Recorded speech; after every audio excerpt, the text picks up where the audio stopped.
to run a few errands, so I thought that we could get ready together and just do some really simple makeup because I don't really want to be going heavy. I put tan on last night and I forgot to tan around my eyes, so when you look at me in public I've got really, really bright white eyes and the rest of me is really tanned. So I feel like I need to correct that a little bit because otherwise I'm going to be getting some stares while I'm out and about.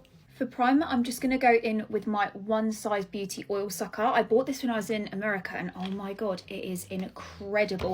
I've got a couple of the One Size primers, but I have found for myself that I have got really oily skin, and I find that when I wear makeup I do start to get really patchy and oily, so I need something that kind of just sucks that in, especially for long time wear. I mean, I doubt I'll have this on that long, but it's just one that I've grown to love at the minute and I am obsessed with it. When it runs out, I don't know what I'm going to be able to do because I can never find it in like a Sephora in the UK. It's like the setting spray, you can never find it. And brows, I'm just going to go in with my e.l.f. brow lift. Now you can tell I've used this, like I've hit pan. I have hit pan very early on. This is like the second one that I've been through, so you just know that this is an absolute winner for me. The only thing I find with this is the waterproof just isn't really there.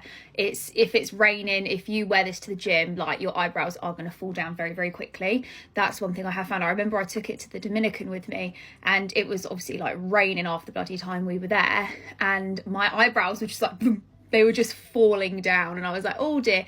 But for just general everyday wear, it's not that bad. It is really good. It's one of my favourites still regardless. Now I actually stocked up on my favourite Lancome concealer when I was at the airport, and I usually have the shade 01, like the lightest one, but I was like, I feel like I'm going to go a little bit darker, and they didn't have the exact shade that I wanted, but they had 320035.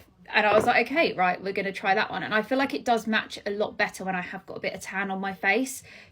Can you just see that little bit of coverage there? I feel like this concealer is just fantastic for when you want like a no makeup day, just to hide any little blemishes, just as a little disguise, any sort of redness. Where I've had a bit of a psoriasis breakout the last few days, this has been a saviour just to cover that while still adding that bit of hydration as well with the moisturiser put on first. I'm also just going to pop a little bit underneath my eyes as well because I don't think I'm going to go for a full foundation. I may go for a skin tint, but I just want to see how it looks first, just with that little bit of concealer underneath. For bronzer, I'm literally just going in with my Pixie stick just for a real light bit of bronze. I like using the stick just to kind of applicate it on, and then I'll go in with either my sponge or like a buffer brush just to kind of help that go through, and just on the jawline as well, because you've got to make sure you are doing that jawline with your contour with your bronzer, because otherwise you're just not going to get a snatched jawline. It just doesn't work. And then another little purchase while I was away was the Patrick Tart Blush Duo. How gorgeous. Now I actually got this in the shade She's Vibrant. I only got it because they didn't have anything else. They literally only had this shade, so it's not my usual shade, but I feel like with blush you can just get away with anything. I personally prefer like a deeper shade, so this is a bit more kind of pinky corally, so this will be really interesting to try. I just want to quickly show you the colour because she's bright. She is bright. Okay, I feel like I'm not going to have to use that much because that is bright. And then going in with the powder as well. Yeah, she's vibrant. She is vibrant. She does what she says on the tin. So I'm just going to pat a tiny bit with my fingers using the cream blusher and then blend it in with that brush. I feel like the coverage is so good on it. This would be great if you want to do like a no makeup on holiday, I have to say. Just to add a little bit of colour to my eyelids, I'm going to go in with my Rimmel London Wonderlast eyeshadow stick.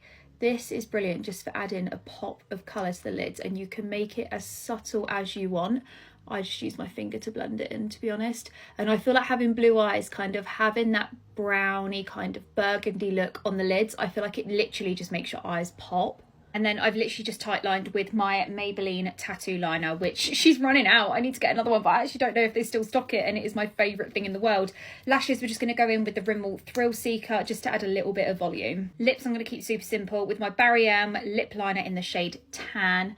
Just ever so slightly around the lips because it's going to get blended in a little bit. And then just finishing off with these little Summer Fridays lip balms that I got. I got these in New York as well, and they came in a little pack of 4. It was like $20 for 4, and it was like the nude colours. And I wish I bought more of them as like Christmas presents for friends and family, because they are just gorgeous. I don't know how I've never used Summer Fridays before, because they just feel incredible. The quick and easy glam in less than 5 minutes. So let's get ourselves sorted. I need to get my shoes on and I need to get going.